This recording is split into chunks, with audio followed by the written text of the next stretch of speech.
สบายดีบรรยากาศยามค่ายแรงทุกคนอยู่ใจกลางเมืองหลวงของสปป.ลาวก็คือนครหลวงเวียงจันทน์นั่นเองทุกคนจะสังเกตเห็นนะว่า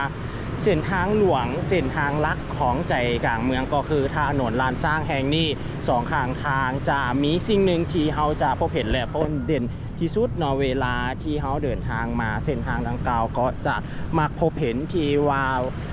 ของสำนักงานหลักๆเลยที่จะเห็นพ้นเด่นก็คือธนาคารต่างๆเนาะเพราะว่าจะเป็นสาขาในลาวและก็ธนาคารของสาขาต่างประเทศที่มาเปิดอยู่ในลาวสองข้างทางเป็นจุดเด่นของเส้นทางดังกล่าวทั้งสองข้างทางเลยฝากกับนั่นก็แม่นธนาคารความธุรกิจลาวเวียดแล้วก็ SGH เนาะและอีกอย่างหนึ่งทุกคนถัดต่อมาฝากทางด้านนี้ก็จะมีอีกธนาคารต่างๆเลยเดี๋ยวจะพาทุกท่านมาเบิ่งจุดที่ข้าพเจ้าเห็นแล้วมันรู้สึกว่าต่างจากโลเคชั่นจุดอื่นในนครหลวงเวียงจันทน์บรรยากาศในมื้อนี้เนาะก็คือวันที่23เมษายน2025เนาะเป็นบรรยากาศเวลา 17:48 นาทีเป็นบรรยากาศในช่วงแรงของมื้อวันพุธนั่นเองทุกท่านเนาะฝากกับนั่นก็คือจะเป็นเขตของบ้านหัดสดีและก็จะแมนเป็นตลาดเศร้าเนาะแล้วถัดต่อมาทางด้านนี้เขาก็จะเห็นเป็นศูนย์ภาษาฝรั่งเนาะของฝรั่งนั่นเองเพิ่นก็จะเป็นศูนย์ที่แสดงเกี่ยวกับวัฒนธรรมนั่นแหละเนาะฝากของทางด้านนี้เดี๋ยวจะพาทุกท่านมาอย่างเมืองจุดที่เด่นที่ข้าพเจ้าเห็นหาก็สังเกตเห็นว่าอยู่ในลาวเขาบ่คิดว่าจะมีธนาคารที่หลายขนาดนี้ให้การบริการเนาะบ่ว่าจะเป็นทางด้าน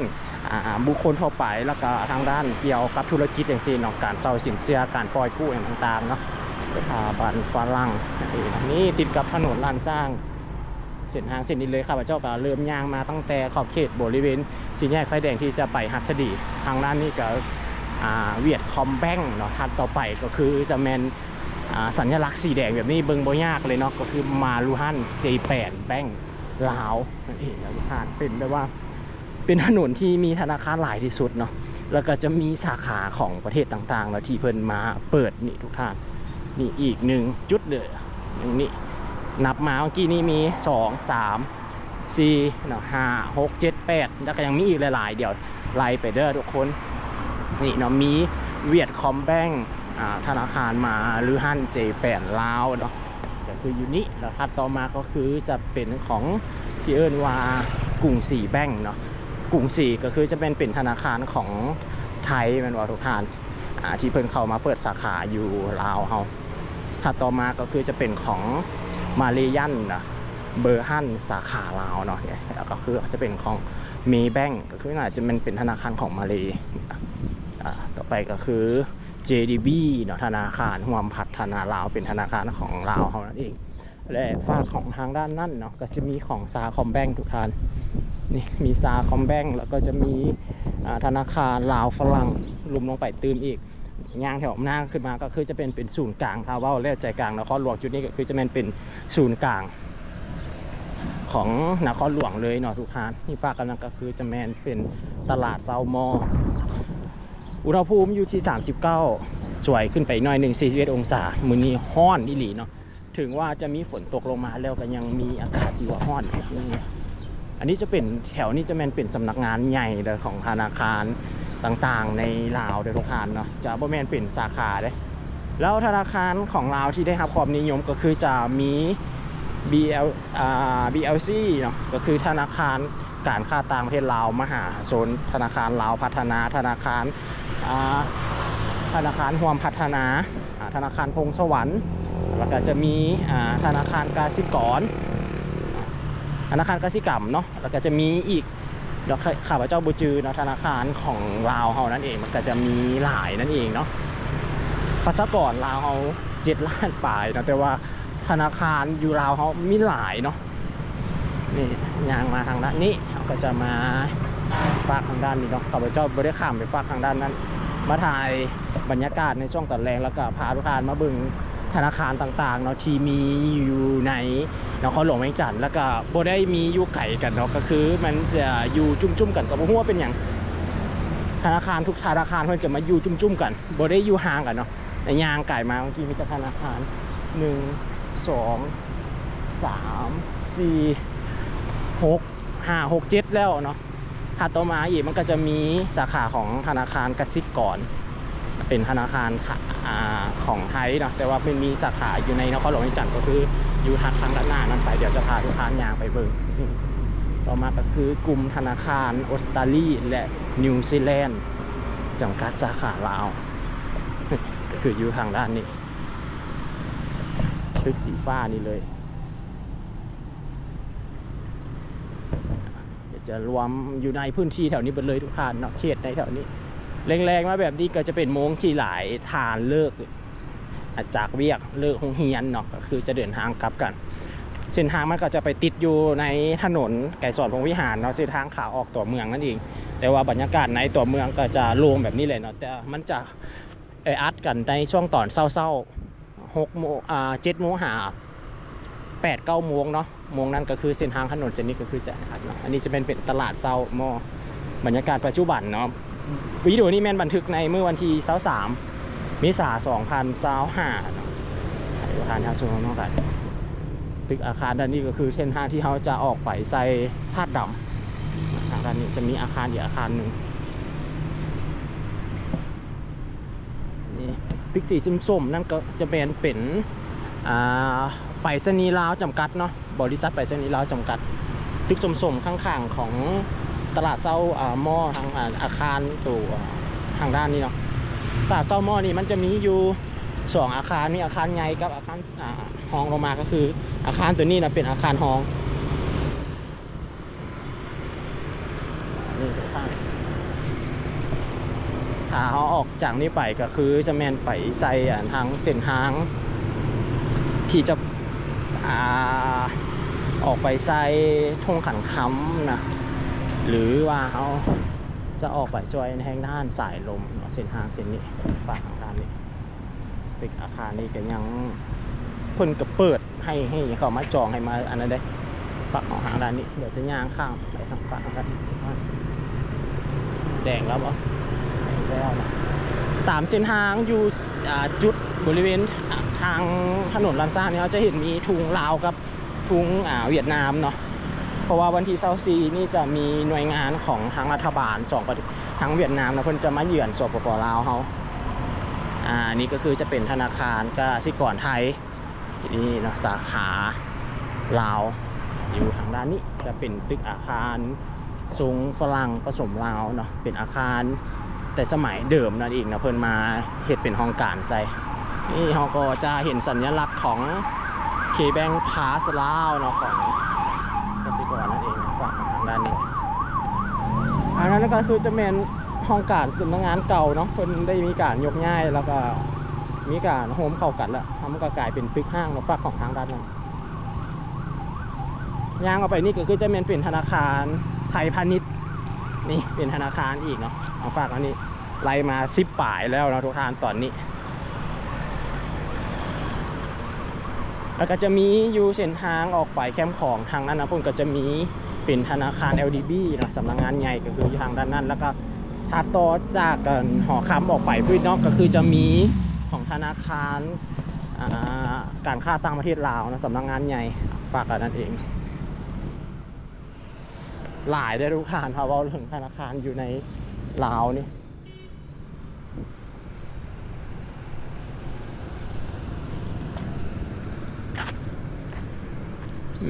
นี่ก็จะเป็นห้องการรัฐบาล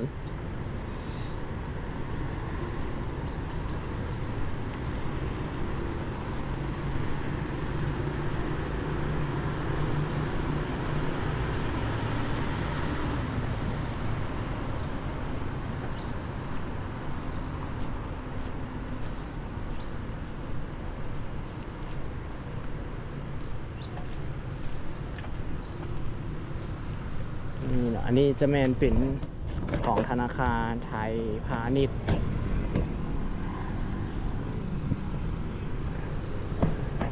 สาขานครหลวง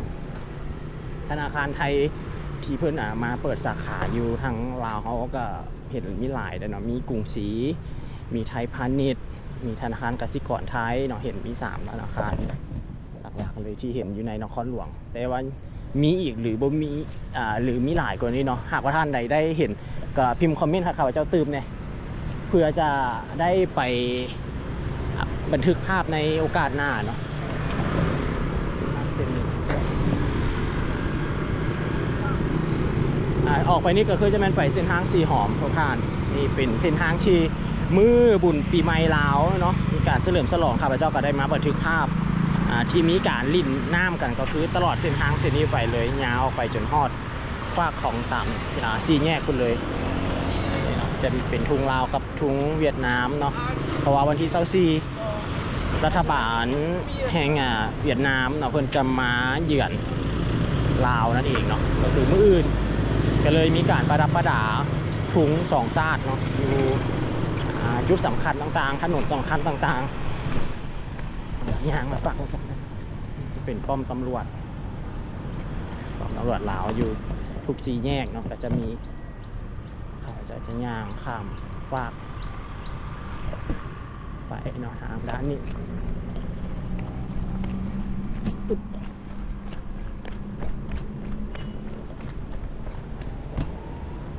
นี่ฮะจะเป็นวัดศรีสะเกษถัดต่อจากนี้ไปขอบเขตบริเวณแถวนี้ค่อนข้างว่าจะมีตึกอาคารเก่าแต่สมัยของฝรั่งผู้เหลือเนาะทุกท่านเขาก็จะเห็นมันจะเป็นลักษณะที่ว่าเป็นอาคารผสมข้าพเจ้ามากเลยเนาะมันรู้สึกเบิ่งแล้วมันงามดีเนาะโดยเฉพาะแม่นอาคารนี้ถามว่ามีเงินจังสิถึกลอตเตอรี่เดี๋ยวถึกเลขจังสิข้าพเจ้าหาเฮ็ดเฮือนกับเฮ็ดทรงนี่แหละเนาะข้าพเจ้าติดใจเฮือนทรงของหลวงพระบางมันสวยงามดีเนาะแรงๆในตัวเมืองของเขามันก็จะบ่ได้วุ่นวายแต่เนาะมันจะเป็นเงียบๆไปเลยอ๋อนี่มีธนาคารกรุงไทยจำกัดมหาชนอีกเนาะนี่ถัดต่อมาพี่ทางด้านนี้สรุปมาแล้วเนาะธนาคารที่ข้าพเจ้าเห็นอยู่ในถนนลานสร้างนี่ที่เป็นสาขาของไทยเนาะที่เพิ่นมาเปิดอยู่ในนครหลวงเวียงจันทร์ก็คือมีธนาคารกรุงไทยจำกัดมหาชนเนาะธนาคารไทยพาณิชย์ธนาคารกรุงไทยแล้วก็ธนาคารกสิกรไทยมี4ธนาคารเนาะที่เห็นอยู่เส้นทางถนนลานสร้างนี่ขอบเขตนี่ฝากกำนันเนาะเขาเจ้ายางข้ามมาก่อนบ่ได้ไปถ่ายใกล้ๆเนาะเขาก็จะเห็นว่าเพิ่นอยู่ในตึกอาคารเก่าของสมัยฝรั่งเนาะนี่ทางด้านนี้เลยมันจะอยู่ทางด้านนี้สาขานครหลวงเวียงจันทร์นะมันก็เขียนว่าธนาคารกรุงไทยจำกัดมหาชนเนาะสาขานครหลวงเวียงจันทร์นี่ย่างถัดต่อมาหน่อยหนึ่งก็จะมาเห็นกำแพงของวัดศรีสะเกษนะทางด้านนี้เราแนมไปพุ่งก็จะเป็นทำเนียบประธานประเทศหรือว่าหอคำนั่นเองเมื่ออื่นนี้เพิ่นน่าจะเปิดทำเนียบประธานประเทศนี้เพื่อต้อนรับคณะรัฐบาลจากเวียดนามได้นี่เนาะเพราะว่าตลอดเส้นทางนะแต่ประตูไซมาฮอดพี่เห็นเพิ่นประดับประดาทุงลาวกับทุงเวียดนามหอพระไต่เนาะหอพระไต่อันนี้ก็คือหอไต่นั่นเองเนาะที่เส้นทางทางด้านนอกบรรยากาศในวันดำเลยในบ้านเฮาเนาะในปัจจุบันนี้ถนนเส้นนี้ทุกท่านก็คือเขาจะเห็นว่าเพิ่นมีกำลังมีการปรับปรุงโดยเฉพาะแม่นแต้มเส้นทางเพิ่นจะได้มีการขยายขอบทางออกไปตื่มเพราะว่าเพิ่นจะเฮ็ดเป็นทรานซิตมอเนาะของสถานี MRT นั่นแหละเนาะ BRT เนาะของรถมีไฟฟ้าเนาะมีสีเขียวของเราเฮานั่นเอง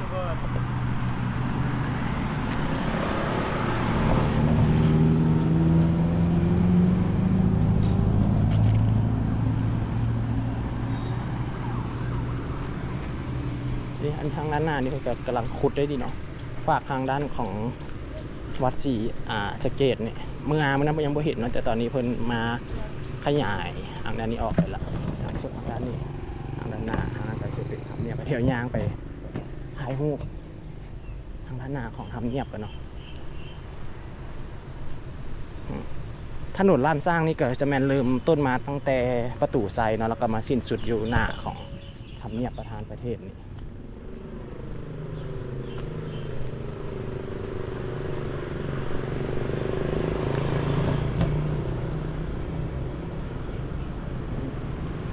ำเนียบประธานประเทศ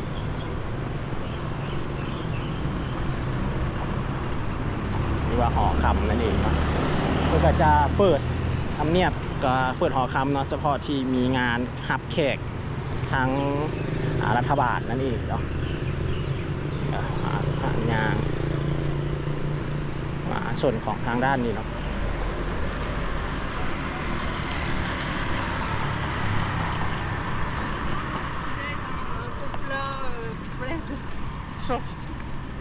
บรรยากาศมันก็จะเป็นเงียบๆประมาณนี้ทุกท่านอยู่ในใจกลางเมืองมันจะบ่ได้คึกคืนแล้วก็ผู้คนจะบ่ได้ซับซ้อนกันเนาะเพราะว่าหลายคนเพิ่งก็จะออกคนที่เข้ามาเฮ็ดเวียกส่วนใหญ่ก็คือจะแมนอยู่ในพื้นที่นอกเมืองจะเข้ามาแรงตอนแรงแล้วก็จะกลับเป็นการแบบว่าบ่ได้อยู่ในจังซี่นะส่วนใหญ่แล้วคนเรามันก็จะอยู่บ้านเฮ็ดเลิกจากเวียกแล้วก็กลับไปเฮ็ดเวียกที่2เวียกที่3อีกเลย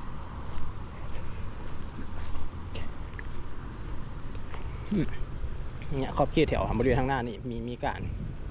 ขุดใหม่เนาะเรียบแคมนี่ใหม่อันนี้เพิ่นว่าต้นไม้หำงัวเนาะเป็นต้นไม้ขนาดใหญ่เลยเนาะที่อยู่ตามสายทางเส้นทางถนนเส้นนี้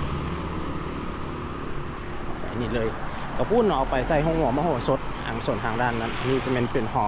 พระแก้วข้าพเจ้ามีรูปอยู่ได้เนาะรูปแต่สมัยเก่าที่แบบว่ามีหอพระแก้วแต่เพิ่นยังบ่ได้มีการทาสีใหม่แต่ว่ามีต้นไม้หำงอนเพิ่นปลูกเอาไว้นะเดี๋ยวจะขึ้นรูปให้เบิ่งเด้อ